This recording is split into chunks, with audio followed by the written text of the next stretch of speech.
tagliare più di 200 ore alle materie scientifiche nel biennio, ridurre le ore di italiano, rafforzare i rapporti con le aziende è una decisione chiara che ci deve spaventare. Anche la rete degli studenti medi, insieme a docenti, personale ATE e dirigenti degli istituti tecnici e professionali di tutto il Veneto, si sono dati appuntamento a Mestre davanti all'ufficio scolastico regionale di Via Forte Marghera, al presidio, contro la riforma degli istituti tecnici voluta dal ministro Giuseppe Valditara.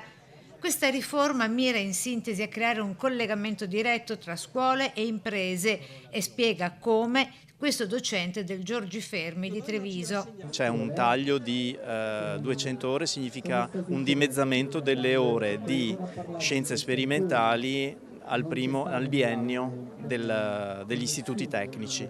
Gli istituti tecnici hanno sempre avuto il biennio comune in cui gli studenti erano liberi anche di orientarsi durante il percorso e passare da un percorso all'altro. Con questa riforma si creeranno delle nette distinzioni tra percorsi nella stessa scuola e neanche nella valenza dei percorsi in istituti diversi, perché viene lasciata un'autonomia alle scuole di fare dei percorsi che siano aderenti al tessuto produttivo locale. La riforma porterà a una riduzione delle supplenze dell'organico docenti a vantaggio dei tutor ed esperti esterni provenienti dal mondo aziendale, dice questo insegnante di economia e matematica applicata con la specializzazione sul sostegno a Padova. Chi verrà penalizzato saranno proprio i precari, appunto gli ultimi arrivati, che magari non troveranno più le supplenze nelle scuole. Ma non basta,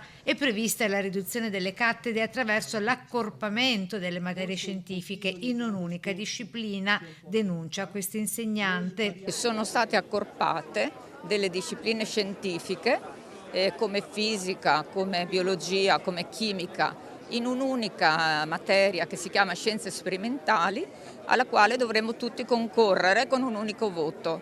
E ci chiediamo quale sia la ratio di questa cosa. La mobilitazione veneta insieme a quelle di tutta Italia, un'unica voce, una sola richiesta. Chiedendo il rinvio della riforma. Le famiglie si sono iscritte senza sapere bene come la scuola che faranno i loro figli.